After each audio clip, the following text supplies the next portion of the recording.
چه آرمی صف پشت BTS ادامه بدی پایان بدی برات داره. بس دیگه تمومش میکنم.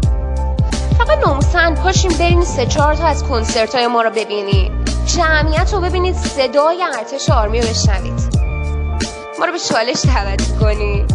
ما درگیر گرمی شدیم، وقت چالش با شما رو نداریم حاجی. شما وقتتون آزاد.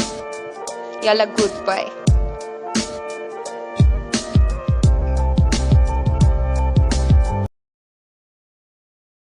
یادم آیا که بود بار اولم گفتم من دوباره کار خفتنم کتم نمیره روزامو نخرم میمیرم من که تهش دایی کفنم گفتم من بوریدم و طور مصابی جوری که تا میکنم دور به شهری مهم دیپا چی میکنم تو سر تری تشکور جیبه که میکنم مردت و شریف مگه گره